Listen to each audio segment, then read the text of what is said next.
Assalamualaikum. Waalaikumsalam warahmatullahi wabarakatuh. Tetap semangat. Iya dong. Kenceng dan semangat terus. Harus semangat. Senin tetap semangat. Iya, I like Monday. Oh, itu Nggak kayak dia. Bob Dylan dong. Don't like Monday. I don't like Monday. Iya. Oke. Nah, guys. Bang Joni, Ya.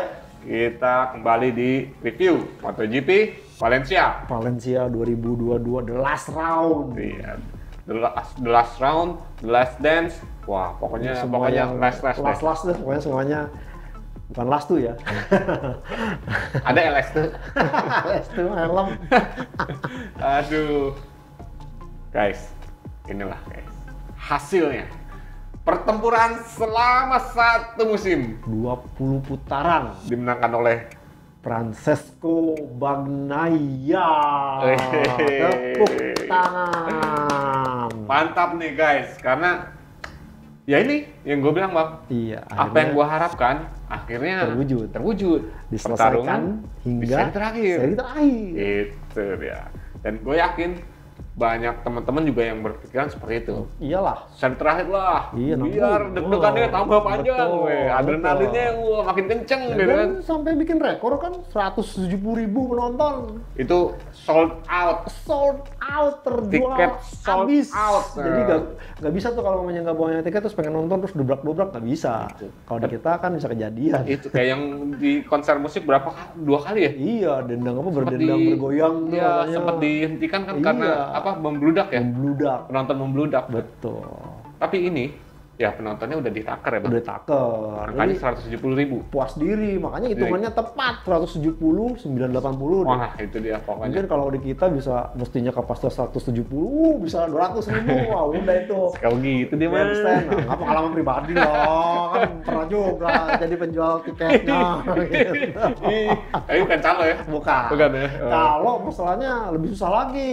Calo yang di konser musik di BSD tuh. Iya. Wah, gila tuh. Itu- Harga tiket berapa jadi berapa itu? Makanya kalau calo tuh mainin harga. Kalau kita orang tiketnya gitu. Orang tiketnya. Tinggal namanya, habisin tambah gitu. Ntar klaimnya, ya kapasitas sekian. Padahal 10% upping gitu. Dulu waktu masih jadi penjual tiket. Sekarang enggak lah. Oke, nah itulah sekedar sharing lah pengalaman Bang Joni dulu ketika dia muda. Muda. Sekarang Anak muda. Kita ngomongin ini. anak muda nih Bang. Tapi kan ini anak muda ini berkat Didampingi tetua-tetua. 3 orang berambut putih. Gigi dalinya rambut putih. Tardozi? Putih. Tardozi ya malah dia nih selalu terhibur dengan istilahnya roman, gaya, perilaku dari Davide Tardozi. Padahal kalau mamanya ya kita lihat undak-unduk bahasa atau tingkatan harus sopan santun, dia kan hormat. Ya yang Tardozi ya. Ini juga kalau ketawa-ketawa. Apalagi Miller. Woi, semangat tuh anak. Iseng banget tuh. Ini kita mau ngomongin apa sih? Iya. Ngomongin ini ya? Iyalah. Ini ya? Francesco Bagnaia juara dunia MotoGP 2022. Jadi ya dengan Bang Naya menjadi juara dunia, 50 tahun penantian Agostini terjawab sudah. Terjawab sudah. Pembalap Italia, motor Italia, juara dunia. Oke. Penantian Valentino Rossi? 2009 terakhir, jadi ada lagi pembalap Italia juara dunia MotoGP? Terjawab sudah. Muridnya dari PR46 Riders Academy? Iya. Akhirnya juara dunia dan di yang MotoGP. Iya, dan yang paling ini lagi ya itu tadi. Penantian sejak 2007. 15 tahun. 15 tahun, Casey Stoner sampai yang bikin fenomena, sampai akhirnya nunggu sampai berharap ke Andrea Dovizioso tapi kagak kejadian. Akhirnya berhasil diwujudkan oleh Francesco De Pecco Bagnaia. Itulah dia. Kalau menurut Bang Joni, Iya. titik balik seorang Francesco Bagnaia ada di mana? Karena kan Paruh musim kedua. paruh maksudnya. musim kedua. Enggak, karena kan soalnya gini. Ya seperti banyak media bicara Iya. bahwa titik baliknya itu ya udah setelah di MotoGP Belanda ya. Belanda. Atau kejadian di betul. MotoGP Jerman ketika dia crash. Iya. Nah, menurut Bang Joni itu di mana? Jadi kalau saya sih justru melihat memang paruh musim kedua, artinya di Inggris. Inggris. Iya. Itu titik baliknya. Titik balik. Bukan di Belanda. Bukan. Oke, Belanda kenapa sih. di Inggris? Di Inggris ini kalau kita melihat bahwa ini kan sirkuit sebenarnya agak sedikit menjadi istilahnya kuncian buat Fabio Quartararo, dan malah saya waktu itu berharap Fabio Quartararo bisa melakukan perlawanan setelah di Belanda dia 0 poin. Ya. Saya harap bisa di ini, nah di Inggris ini dia bisa memberikan kemenangan yang katakanlah ya karakter sirkuitnya kan itu agak-agak sedikit menguntungkan buat Yamaha, karena kalau kita lihat track recordnya itu M1 cukup bagus. Ya. Ini dibuktikan oleh Bagnaia bahwa Ducati sekarang bisa mulai mendekati kemampuan dari sisi lincah Yamaha M1 dengan menjadi juara di sirkuit yang sulit di Silverstone. Nah dari situ baru dia mulai menunjukkan kemampuan yang terbaiknya. Dan satu hal lagi adalah dia akhirnya mau mengaplikasikan aero winglet baru di belakang. Stegosaurus. Sebelumnya kan nggak mau, wah nggak enak nih. Tapi setelah beberapa kali dia coba ternyata merasakan gaya dia kan smooth dan late braking. Nah pada saat late braking itu kadang-kadang dia tuh agak kesulitan di titik terdekat, tapi keluarnya agak melebar. Nah dengan Stegosaurus aerofairingnya itu yang di belakang ini enggak, pada saat dia remnya sangat dekat dengan tikungan, keluarnya masih bisa diandalkan lebih dekat ke apex. Nah itu jadi ya terlepas dari kemudian dia jatuh sampai 5 kali dan sampai dibilang bahwa dalam sejarah nggak ada kejadian pembalap crash sebanyak 5 kali juara dunia. Nah ya kan 20 putaran sekarang. Ya kalau dulu 18, 17 udah habis kan tinggal saya ini. Jadi ya saya rasa Francesco Bagnaia ini terlepas dari memang kemampuan dia yang makin matang setelah dia naik tim pabrikan di 2021, ini juga berkat istilahnya atmosfer yang mendukung dia. Bagaimana di awal tahun menjadikan dia sebagai pembalap utama dan difokuskan pengembangannya, kemudian juga dia mulai istilahnya ya terlebih dia punya 2 mentor, Valentino Rossi dan Casey Stoner. Jarang loh ada pembalap yang kayak begitu. Artinya dengan kemampuan seperti ini saya rasa sangat beruntung ya. Sangat beruntung buat seorang Francesco Bagnaia punya atmosfer yang mendukung di musim ini. Padahal kalau kita lihat dia mulai kejadian berantem sama media Italia, sama wartawan Italia sampai mendukung, sampai Ducati katanya sekarang menjaga membatasi. Wawancara tuh mesti di screening dulu. Terus kejadian di Ibiza yang dia nabrak drunk drive gitu. Beruntung ya tidak sampai mengakibat, kalau umpamanya itu ada korban kan ini lain cerita. Jadi saya rasa itu sempat membuat dia agak goyang, tapi dengan dukungan lingkungan dan juga yang saya tadi bilang trio white hair ini, the wise man, tiga ini dan juga Dalinya ini yang saya rasa menjadi kuncian karena ya Dalinya 2013 men, berarti udah sampai berapa tahun? Paul Ciabatti 9 tahun. Nah kalau mamanya umurnya sekarang katakanlah udah 55 tahun, berarti tahun depan udah masuk masa pensiun. Ya bisa-bisa mungkin dia juga udah capek juga ya cuma runner-up mulu, capek juga cuma dengan konstruktor. Ya mungkin pengen juga gitu loh segera merasakan gelar juara dunia untuk pembalap. Ya 9 tahun penantian akhirnya terjawab. Motornya keren, udah bagus, masa iya menang-menang. Tapi Bang, gini Bang, gue ngeliatnya ini tadi kita bicara sedikit tentang ya istilahnya juara dunianya seorang Pecco Bagnaia. Gue akan sedikit membahas tentang hasil balapnya. Hasil balapnya sih, ya. Karena gini, ya kita tahu ini bahwa Bagnaia terus berjuang untuk bisa start di ya minimal 5 teratas lah. 5 teratas, tapi ya itu nggak bisa dilakuin. Justru dia akhirnya start dari ya 8 baris ke 3 kan ya. Nah, menurut Bang Joni kalau nih. Ya istilahnya kemarin ada pertarungan antara Bagnaia dan Quartararo, itu kan yang menjadi lebih enak dong. Saya yakin itu akan lebih seru, karena siapa sih yang ingin tidak mau pada saat disahkan jadi juara dunia sekaligus ada di podium, pestanya bisa sekaligus. Ini kan enggak, jadi ke podium dulu sampai diburu-buru tuh dari mulai Jorge Martin, kemudian Brad Binder, kemudian Alex Rins, baru Francesco Bagnaia. Ini nggak akan lain ceritanya kalau benar-benar Francesco Bagnaia bisa naik podium. Cuma kan ya seperti yang sudah dibahas sebelumnya di episode preview bahwa kalau kita melihat ya silsilah atau ciri-ciri gitu dari duel akhir ini. Kalau antara dua pembalap terakhir itu hanya berselisih kurang dari 10, itu bisa dimungkinkan si The Chaser-nya yang memburu pemimpin klasemen bisa menang membalikan keadaan seperti Rossi dan juga Jorge Lorenzo. Tapi kalau sampai akhir putaran ini selisihnya di atas 10, bagaimana 2013 Marquez unggul 13 poin dari Lorenzo, kemudian 2017 bagaimana Marquez unggul dari Dovizioso sampai 21 poin, dan sekarang Francesco Bagnaia unggul 23 poin. Oh, 23 poin dari. Artinya itu ya agak berat juga secara statistik. Jadi memang ya kemarin itu, apalagi kalau kita melihat si Quartararo itu harus menang apapun caranya gitu. Nah kemarin dia harus start di posisi keempat, startnya juga agak kurang baik. Iya, nggak seperti di Malaysia kemarin. Udah mau coba duel, sempat kehalang sama Mir, disikat sama Bagnaia, kesenggol fairingnya Bagnaia hingga sempat cooling down dulu, baru kemudian dia coba nyerang, tapi terlalu jauh antara jarak pembalap 3 di depan untuk dikejar oleh Quartararo. Nah, Bang, ya gue sih yakin bahwa Bagnaia pun akan memberikan perlawanan pasti kepada Quartararo. Pasti. Tapi sayang, Bang, ya ini yang sangat disayangkan nih. Mana tuh? Ini nih tanggal. Kalau kata Gigi sih, ya lepas gitu. Sayap kanan ya. Sayap kanan. Sayap kanannya ini ya akibat benturan dengan Quartararo rusak.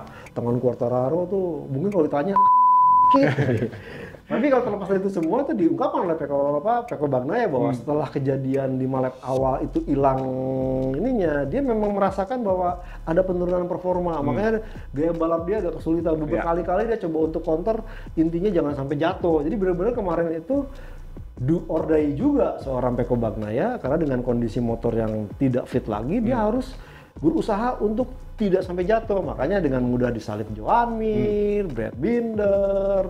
Cuman dia ya itu tadi sih nggak tahu cuman gaya doang atau apa, itu Morbidelli. Tapi selepas itu semua ya Francesco Bagnaia kan memang cukup finish 14. Ya kalau pemainnya Quartararo menang cukup finish 14, tapi kalau Quartararo di bawah posisi pertama dimanapun dia pasti juara dunia. Jadi secara hitungan, makanya pada saat pitboardnya itu kan sebenarnya gak nyebelin juga sih, makanya dibaca dengan depan sekian detik, dengan belakang sekian detik, emang dibaca sama Bagnaia gitu. Bukan mau mengecilkan Bagnaia, tapi Bagnaia sendiri cerita bahwa dia agak kesulitan dan dia bagaimana berusaha sejak lap kelima sampai akhir itu agar dia tidak mengalami crash. Mengalami crash ataupun ya mundur posisi terlalu jauh sampai 15 misalkan gitu. Tapi ya itulah Francesco Bagnaia, dia melakukan usaha maksimalnya dan menjadi juara dunia MotoGP 2022. Itulah dia. Karena ya sampai sebelum kejadian benturan pun ya mereka berani udah kayak main. Ya soalnya tadi gue berpikir bahwa wah, Bagnaia nggak main lepas nih. Tapi ternyata pas start, main lepas. Quartararo start, wah kelihatan main lepas. Bener-bener. Sampai di tikungan 2 beradu, Jack Miller masuk, ini masuk. All out pokoknya. All out. Tapi ujung-ujungnya ya karena benturan ini sih. Betul. Jadi ya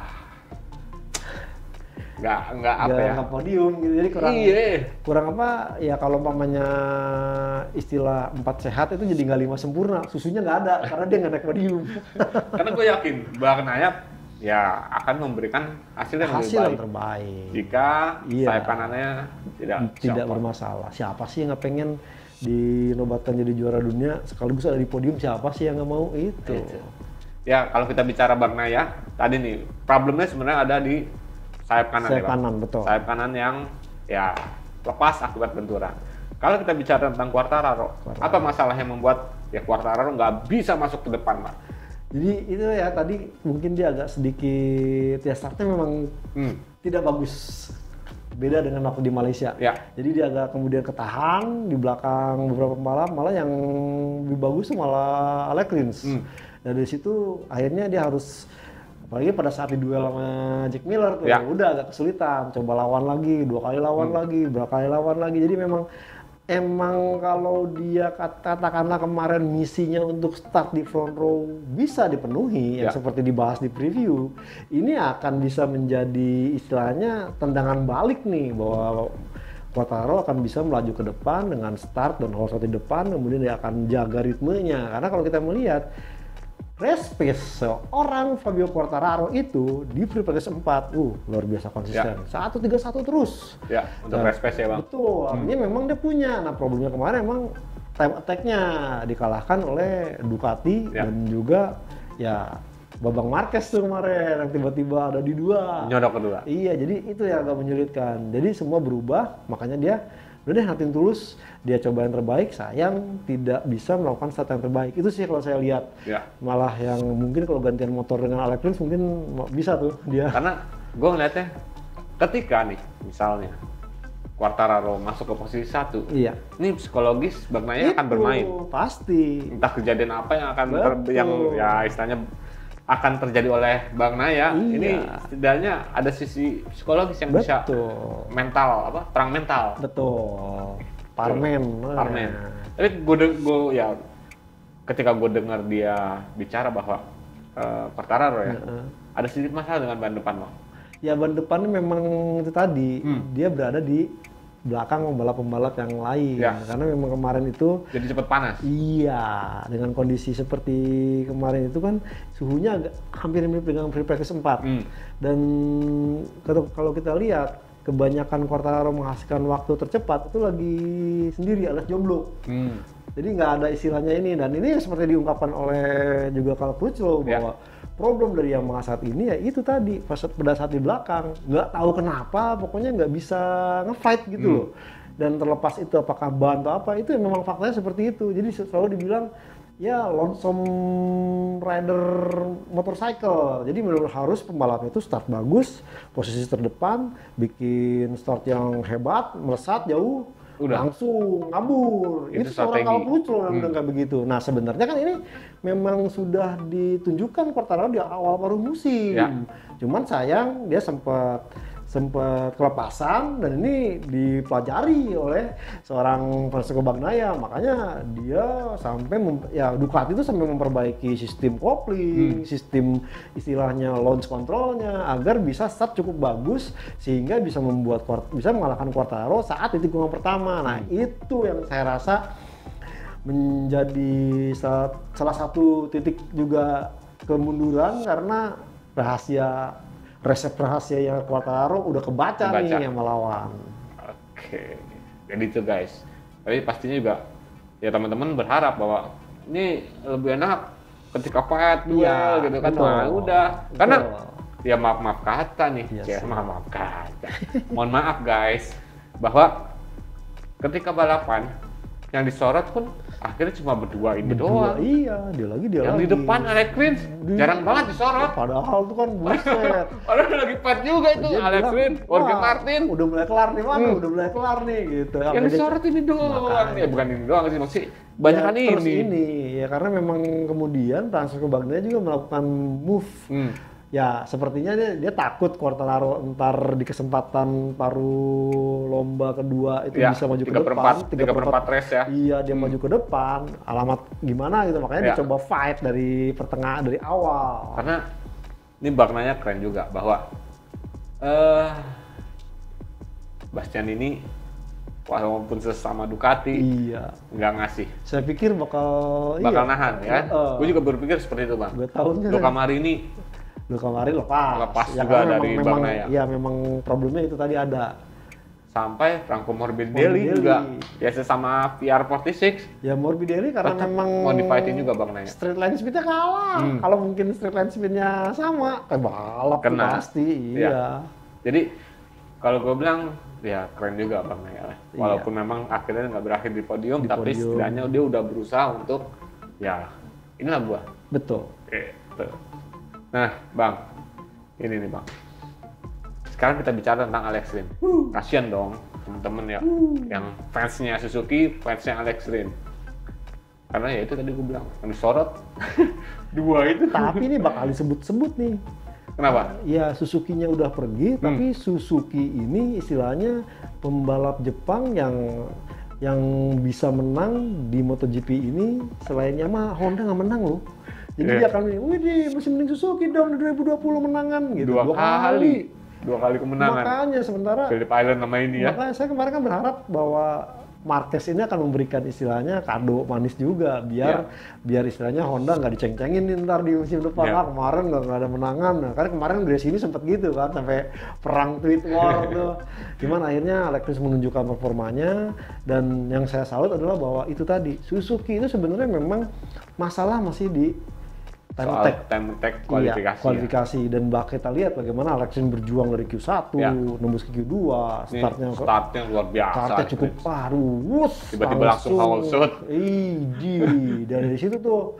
Dan juga kita lihat bahwa ini yang saya pikir mungkin Yamaha akan berpikir ulang lagi untuk mengganti konfigurasi mesin untuk MotoGP 2022, karena Santer kan untuk meningkatkan itu mau pakai V4. Karena kalau kita melihat Suzuki itu udah berhasil, dia tetap ngasepin Ducati. Bagaimana ya Joan Mir lah, kita lihat dia bisa masuk di APEC lebih dekat di tikungan 14 ketimbang Ducati, ketimbang Bagnaia, meskipun memang ada masalah dengan itu, artinya memang punya kelebihan. Dan race pace-nya pun ya luar biasa. Bagaimana tahun lalu kan Joan Mir membuktikan dia nggak pernah bisa pole position, tapi di balapan podium sampai akhirnya menang di GP Eropa dan jadi juara dunia 2020.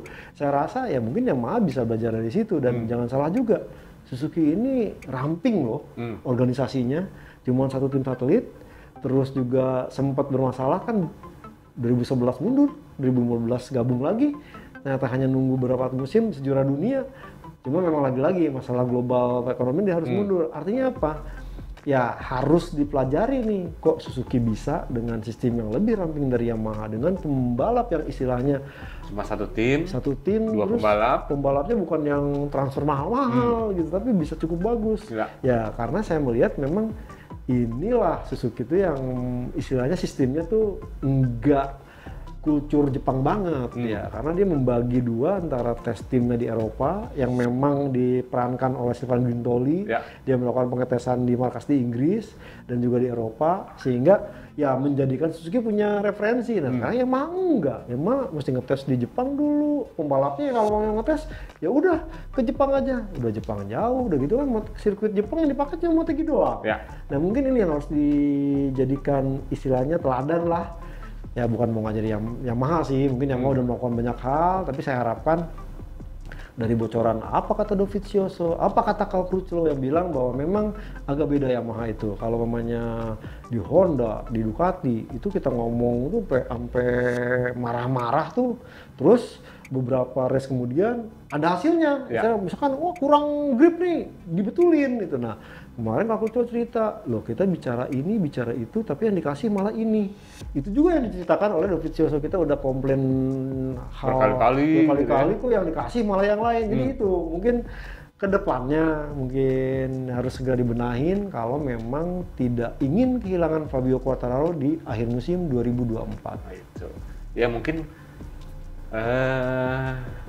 kan Alex Rins minta motor ya. Iya. Karena dia menang dua kali, dia minta motor. Padahal ya yang ngasih juara dunia aja belum minta motor nih. Betul. Joan Mir. Ya gimana ya, sialan Suzuki berakhir musim ini gue gak kasih kemenangan. Malah Alex Rins menangnya. Agak-agak ini juga. Nah ketika Alex Rins minta motor dan dikasih motor, udah Alex Rins nego aja sama Yamaha, lu mau beli berapa nih? Sudah kredit katanya, leasing. Mau beli berapa nih? Ini dapurnya Suzuki lu beli aja nih, rahasia Suzuki lu beli nih, gitu kan? Bisa kayak gitu loh. Betul. Nah bang, gue pengen tahu apa yang membuat seorang Alex Rins akhirnya ya ini mampu kabur ke depan nih bang? Ya, saya lihat mungkin pembalap-pembalap yang lain, Marquez juga mungkin mikirin ada hal yang dipikirin, Quartararo mungkin berpikir juga, dan ternyata ini dijadikan istilahnya kesempatan buat Alex Rins yang istilahnya dia berpikir lebih cepat sepersekian detik lebih dulu. Makanya pada saat lampu mati dia langsung just gitu. Bener-bener istilahnya reaction time-nya ya? Iya, reaction time-nya cukup bagus sehingga bikin yang lain kaget juga. Waduh, kalah nih. Dan akhirnya dia bisa whole shot dan udah melesat di depan. Jack Miller sempat coba ngikutin, susah. Ya, malah kelontang. Oh iya, Jorge Martin coba ngikutin. Ya, untuk 5 kalinya pole position nggak juara juga. Benar kan, Jorge Martin kan? Iya. Masih Jorge Martin kan? Jorge Martin. Cuman, bahaya memang lagi time attack-nya dia. Time attack iya, cuman itu tadi kemarin tuh dia bilang, iya time attack gue emang oke, cuman kayaknya masih cari lagi respect-nya dia belum dapat. Nah itu lah, sebel banget gitu. Masih kebanyakan pikiran kali. Dia agak-agak masih ke bawah pikiran yang ya persaingan dengan Bastianini kali ya. Jadi, iya, coba mulainya sekarang gitu, bukan kemarin. Itulah. Cuma kalau gua ngelihatnya Alexson nih Bang, selain faktor yang tadi, dia pakai bahan bakar beda. Bahan bakar beda? Alexson Solar? Bukan. Oh. Bahan bakar tetap sama seperti motor MotoGP lain, bensin oktan. Nah, tapi dia dipakein oktan booster lagi. Boleh tuh ya? Boleh. Dia oktan boosternya itu dari motivasi. Anjrit, gue pikir beneran pakai oktan booster gitu, kayak misalkan masukin minyak kayu putih gitu biar lebih. Itu apa pewangi pakaian. Pakai apa? Kamper. Masukin ke bensin. Aduh, kejong deh kita. Ya, dia motivasi. Motivasi bahwa ya dia ngakuin bahwa ya ketika gue mau melakukan start, forming sighting lap, pamitan, itu dia sempat nangis. Alexson bilang bahwa dia sempat nangis dan ya sedih lah, lalu 6 tahun bersama Suzuki tiba-tiba ini last dance gitu kan, balapan terakhir gitu kan. Ya akhirnya dari situ dan akhirnya dia sadar Bang, oke, gua harus berhenti nangis, gua harus tunjukin untuk ngeraih kemenangan dan akhirnya dari situlah ngacir deh Bang, bahwa ya ujung-ujungnya cybornya terhadap diri sendiri dia. Nothing can stop us now. Gila. Itu yang akhirnya membuat bahan bakarnya jadi tingkat ya. Lebih itu. Nah Bang, gua kan dia seneng banget. Tinggal nanti motor doang dia. Iya emang. Dia udah ngomong sama Sahara. Gua udah ngomong sama Sahara. Iya. Ntar tinggal gimana caranya? Kata sih nggak apa-apa, mau bayar cicilan kredit juga katanya. Ntar pakai leasingnya mungkin entah BAF atau FIF, nggak bisa ya. Punya duit tapi belum tentu bisa beli motor MotoGP. Beli motor MotoGP. Itu yang harusnya disebutin motor sultan tuh. Iya, Rossi aja belum dapat yang itu kan yang motor Honda, yang 2 taknya kan. 2 tak ya. Nah, ini nih. Ini nih.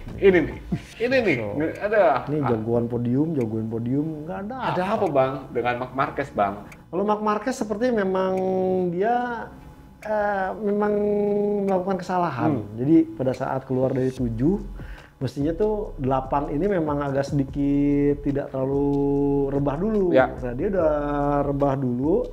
Dan ini bannya menjadi kurang menerima panas yang optimal sehingga kehilangan grip dan low side. Nah kalau Miller udah tahu itu tikungannya di depan, dia udah langsung buru-buru istilahnya direbahin gitu. Pas direbahin ya udah terlalu rendah ininya. Kalau untuk Marc Marquez sekarang gini, ya kita kan ya bisa dibilang menjagokan Marc Marquez untuk menjuarai MotoGP Valencia nih. Biar Honda menang sekali di MotoGP 2022. Karena sirkuit karakter dia banget.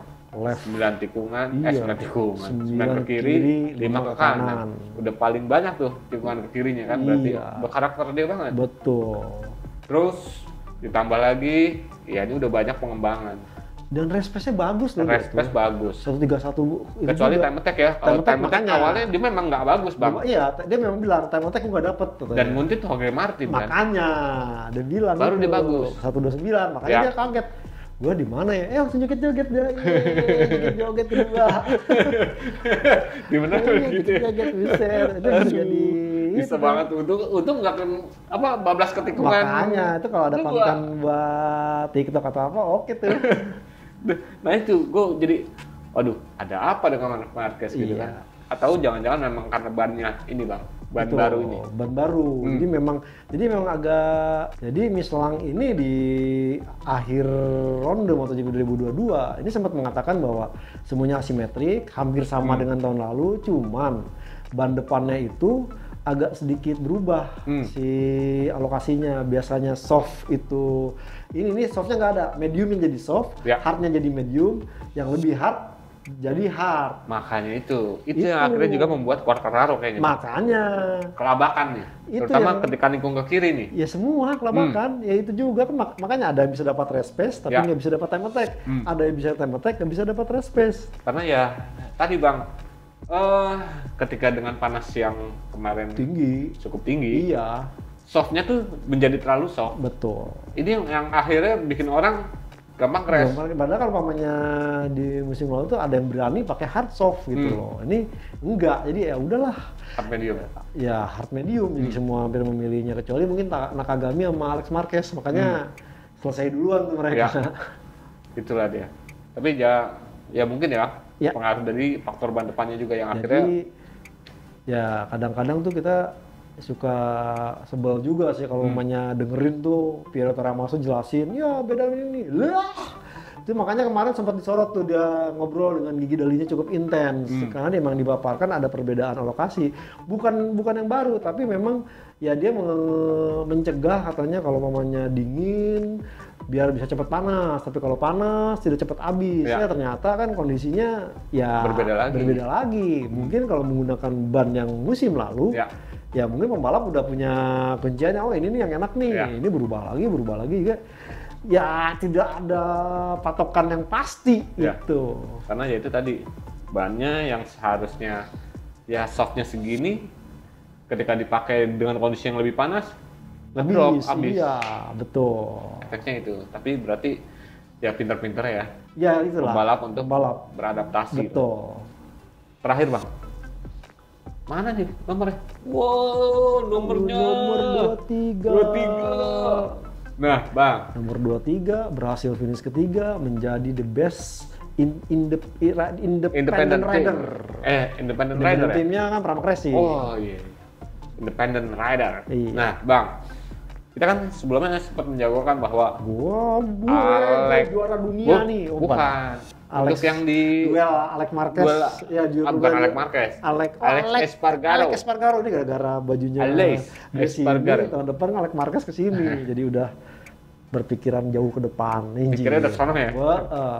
Nah, kita sempat menjagokan bahwa Alex Espargaro akan menjadi ya tiga besar ya dunia. Mengalahkan Bastianini. Karena selisihnya cuma satu. Apa yang membuat akhirnya seorang Bastianini berdiri di panggung tuh kemarin bareng sama Quartararo, bareng sama Pecco. Betul, karena kan memang the best independent rider kan. Cuma memang kelihatannya Aprilia mengalami problem sampai akhirnya kan Alex Espargaro masuk ke pit, begitu juga Maverick Viñales. Jadi memang saya pikir itu masalah hanya terjadi di flyaway round karena faktor logistik. Tapi ternyata terjadi juga di Valencia. Nah, punya selidik, saya baru ingat bahwa musim lalu kan pengetesan akhir musim nggak di Valencia, di Jerez. Jadi saya rasa mungkin belum ada data yang cukup akurat atau apa terkait dengan si Valencia, karena Valencia memang di akhir musim ini cukup aneh-aneh gimana gitu, suhu dingin, tapi ntar panas, aspalnya tinggi. Ini agak berbeda karena kan tanggal yang biasa kan yang kemarin-kemarin ada yang tanggal 15 ke atas ya, 15 November ke atas kan. Betul. Itu suhunya udah ketika benar-benar udah ngedrop gitu kan. Udah bener-bener suhunya udah memasuki musim dingin gitu. Kalau ya kemarin nih suhunya masih bisa panas malamnya gitu kan. Emang dingin, tapi paginya aja dingin banget Bang. Iya, udah mau ke arah panas. Iya, baru. Banyak yang lontang kan. Betul. Aduh. Jadi ya akhirnya jadi dimanfaatkan oleh Bastianini yang istilahnya nothing tulus, cuma 1 poin, ya udah. Jadi sebenarnya kalau pemain 1 poin kan cuma cukup finish 15, tapi ya karena dia melihat Bagnaia juga sedang bermasalah, ya udah digas. Dan ya selamat buat Bastianini tahun depan bergabung dengan Pecco. Ya kita akan lihat nih siapa nih antara keduanya, apakah Francesco Bagnaia atau malah Bastianini nih yang bakal menjadi kandidat juara dunia di musim depan. Itu dia. Seru lah ya Bang. Seru. Musim ini ya. 20, aku pikir lama banget nih, bosen nih, nggak tahunya. Udah kurang. Pengen sih 23 deh. Bulan apa lagi nih pakai? Marc Marquez udah ini duluan tuh, udah antipati duluan tuh. Iya kan dia emang sebenarnya. Nggak mau deh, lebih dari 21. Iya, karena dengan kondisi dia takutnya ya kalau sampai kejadian apa-apa kan recovery time-nya cukup mepet. Ya. Makanya dia sebenarnya kan ini 20 itu udah kompromi karena dia nggak ultimatum. Kalau 21 gue nggak mau lah. Marc Marquez bintang. Berarti dia ngikutin 1 ronde dong? Ya kalau 21 iya, ya nggak mau iya. Cuman artinya kalau main sampai 21 ya sudahlah. Ya, mungkin dia akan coba dan problemnya adalah kan sekarang bagaimana dia kembali di 2023 lebih kompetitif dan terbukti kayaknya lengan kanannya juga udah mulai stabil. Ya. Kemarin sempat 2 kali crash gak ada masalah ya, saya rasa ya kita lihat nih pas pada Marc Marquez di 2023. Iya begini-gini dia Alex Rins. Dicolek-colek sama Alex Rins, digas. Kaget tuh. Padahal gila lu. Gak sengaja. Gitu kan gak sengaja gitu loh. Tapi sampai wah kayaknya dan Alex Rins kan nggak fokus kan lihat ini. Entah itu bercanda apa enggak sih, gue sih nggak tahu ya. Tapi lucu juga. Kalau ada di sini saya tanya tuh, serius tuh Alex Rins gitu. Aduh. Ternyata temen lu tuh yang bakal bantuin riset. Itu di Honda juga kan nanti LCR. Betul. Nah, terakhir nih Bang, suksesor ya. Iya. Penerus. Suksesor, terus dia juga inisiator. Ya. Akhirnya ya berkat Valentino Rossi menginisiasi akademi balap Valentino Rossi dengan ya mulai dari Venati, kemudian Bagnaia, Franco Morbidelli, ada Luca Marini, Bezzecchi, Nicolo Antonelli, Celestino Vietti. Akhirnya proses yang ya dari 2010 dijalanin ini akhirnya berbuah cukup manis dan akhirnya bisa membuat ada lagi pembalap Italia di MotoGP juara dunia dan ya ini sebuah prestasi yang cukup membanggakan karena terakhir adalah Valentino Rossi. Kemudian sekarang Francesco Bagnaia. Siapa Francesco Bagnaia? Murid gue, kata Valentino Rossi. Murid gue. Oh, murid gue gitu kan. Meskipun sempat rame kalau pernah dibahas soal proses karirnya. Ya.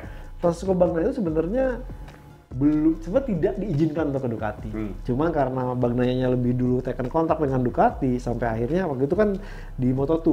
Di Moto2 sehingga dia tampil, ya syukur alhamdulillah di 2018 itu dia juara dunia. Karena padahal kalau pemain sampai kejadian, mungkin jalannya nggak seperti ini. Karena waktu itu proses yang mau dimaju ke depannya adalah Franco Morbidelli. Pengen urut kacang lah istilahnya kalau di kantor kita gitu. Cuman ternyata Francesco keyakinan dari Ducati itu mengalahkan istilahnya ya rasio dari akademi Valentino Rossi, akhirnya Bagnaia direkrut Ducati dan ternyata ya hasilnya berbuah manis. Tapi gue salut sama omongannya Bagnaia bahwa ketika dia kecil dia nonton TV tentunya untuk menyemangati Rossi kan. Iya.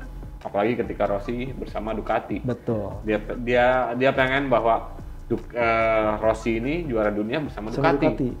Karena ya Bagnaia ini fansnya Rossi dan juga fansnya Ducati. Iya, cuma karena gue fans Ducati makanya pasti tawarin, gue nggak mikir-mikir lagi itu. Tadi yang lo bilang Bang. Iya. Ketika ada tawaran dari Ducati, ambil. Gas. Karena gue emang fans berat Ducati, Ducatisti sejati. Itu dia.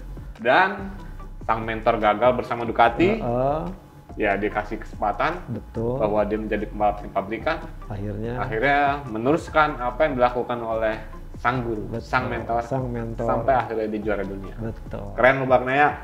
Bagnaia is the best.